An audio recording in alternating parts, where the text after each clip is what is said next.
May susugurin kaming unit. I-check kaming unit ngayon. Yan. Undercharge.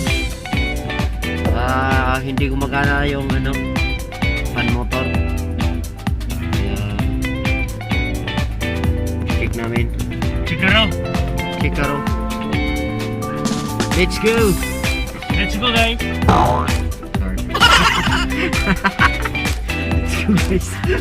Idol LoDi. Idol.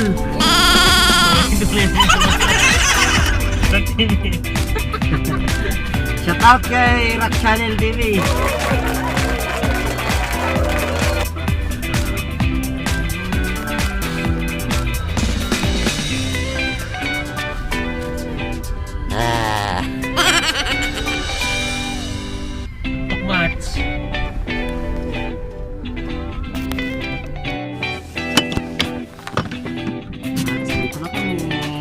Pero kami Lods.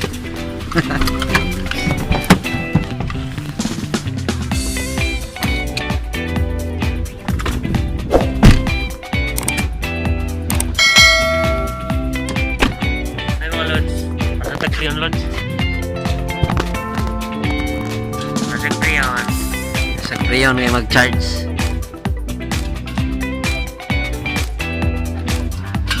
Ito. Here we go.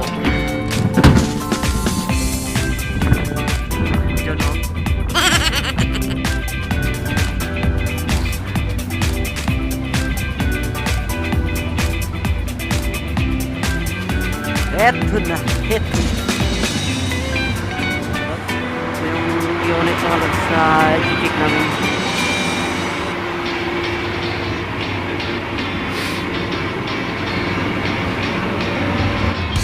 Undercharge yung isang compressor.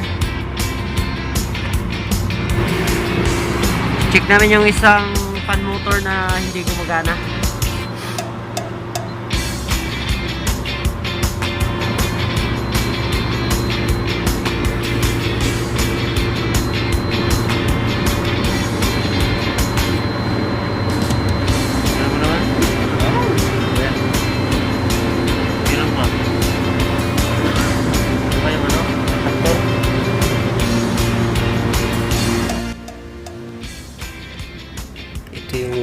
Valve mga Lods na nag-leak na ayos na namin, so wala na siyang leak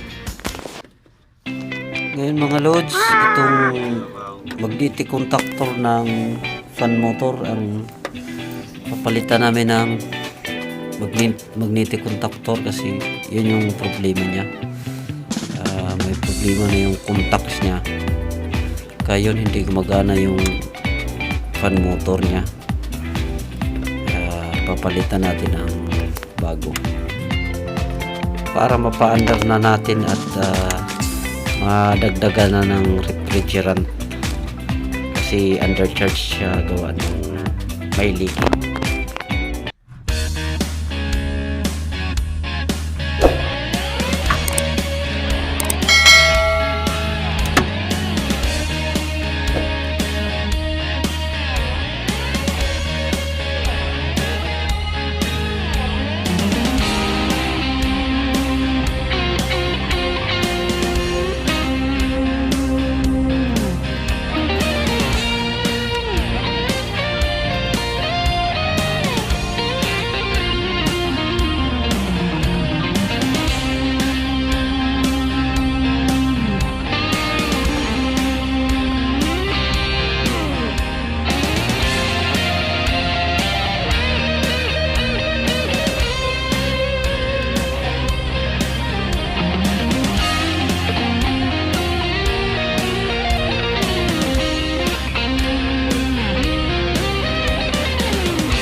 lods, napalitan na yung magnetic contactor.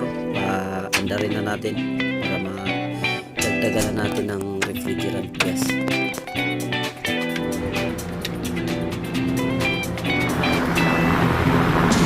Ayan mga lods, andar na yung fan motor.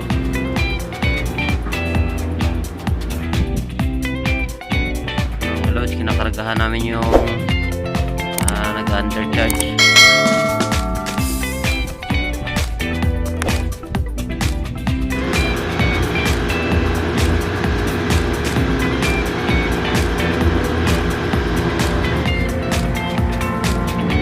Mga lods, naayos namin yung leak dito. Ligpitan lang namin yung takip nya. Wala na, okay na.